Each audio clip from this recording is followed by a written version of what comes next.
Assalamualaikum warahmatullahi wabarakatuh dan selamat pagi semua. Saya Ahmad Izzuddin Beraslan. Saya merupakan bekas pelajar MRSM Kepala Batas atau sekarang dikenali sebagai MRSM Tun Abdullah Ahmad Badawi, merupakan alumni pelajar SPM tahun 2019 dan sekarang saya dah bekerja sebagai seorang teknologi analis di Deloitte Southeast Asia, cawangan Malaysia, Sdn Bhd. Saya merupakan anak sulung lelaki dalam keluarga. Saya ada 5 orang adik-beradik kandung lelaki dan mak saya merupakan seorang suri rumah.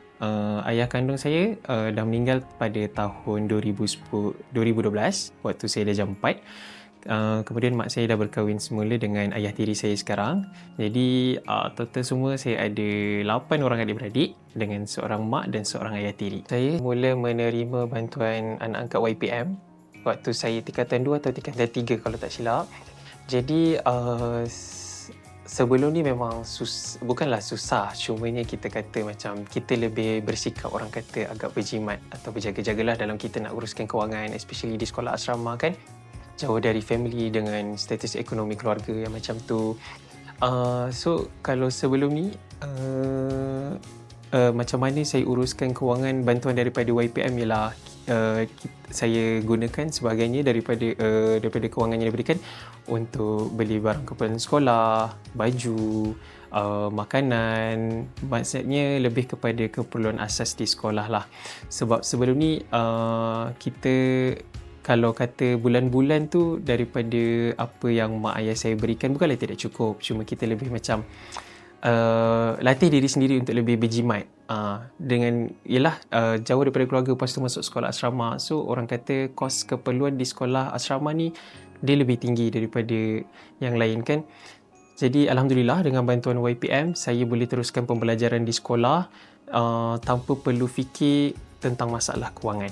Selepas saya tamat belajar, saya mula bekerja sebagai protege di Petronas terlebih dahulu selama 2 bulan. So selama 2 bulan tu Alhamdulillah banyak pengalaman yang barulah bekerja dalam bidang data di industri ONG kan. Kemudian Alhamdulillah pada bulan 1 saya diterima masuk sebagai staff eksekutif di Deloitte Southeast Asia Malaysia, Sdn Bhd. So pada saya diterima masuk di Deloitte adalah satu orang kata apa yang diidamkan lah oleh graduan-graduan sekarang, sebab berada di sebuah company Big 4 di Malaysia, salah satu Big 4 di Malaysia, itu adalah satu pencapaian besar buat saya. Nak pula saya diterima masuk sebagai seorang teknologi analis dalam bidang yang saya minat. So diterima masuk di Deloitte bukan satu benda yang mudah. Saya perlu lalu lebih kurang 4 ke 5 stage of interview. Jadi itu adalah cabaran yang sangat besar dan sekarang saya rasa saya akan gunakan waktu yang ada untuk explore dunia industri, untuk orang kata gali banyak lagi kemahiran ataupun apa yang saya boleh dapatkan di company sekarang. Pada pandangan saya, bantuan YPM ni sangat membantu.